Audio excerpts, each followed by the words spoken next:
মুর্দাবাদ মুর্দাবাদ smart meter বন্ধ করো অসম সরকার হায় হায় হায় হায় হায় হায় APDCL মুর্দাবাদ মুর্দাবাদ মুর্দাবাদ Assam সরকার হায় হায়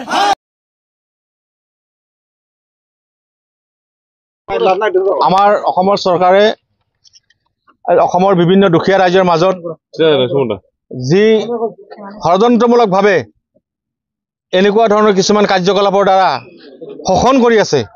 আজি দুখীয়া শ্ৰেণীৰ মানুহক মূৰত ৰাম টাঙন মাৰি আছে, মদমাৰ মাৰি আছে। গতিকে এই যে স্মাৰ্ট মিটাৰ, এই স্মাৰ্ট মিটাৰটো এক ধৰণৰ এটা শোষণকাৰী যন্ত্ৰ বুলি আমি ক'ব খোজোঁ। আজি গোটেই অসমত এই স্মাৰ্ট মিটাৰৰ ওপৰত প্ৰতিবাদ হৈছে।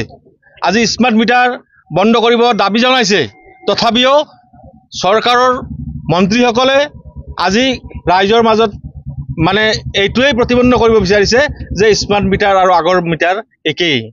যদি একেই, এই আগৰ মিটাৰ আৰু স্মাৰ্ট মিটাৰ যদি একেই, তেতিয়াহ'লে এই কোটি কোটি টকা নষ্ট কৰি এই নতুন মিটাৰ কিয় আনিব লগা হৈছে? আগৰ মিটাৰে কিয় ভাল দেখা নাই?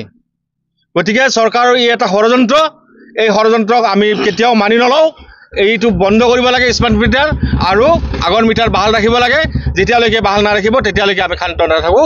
আমি অসম প্ৰদেশ কংগ্ৰেছ কমিটিৰ নিৰ্দেশত আজি সমগ্ৰ জিলাত আমি প্ৰতিটো চাৰ্কেলত, প্ৰতিটো ব্লকত আমি যি প্ৰতিবাদ সাব্যস্ত কৰিছোঁ, এই প্ৰতিবাদ আমি অব্যাহত ৰাখিম।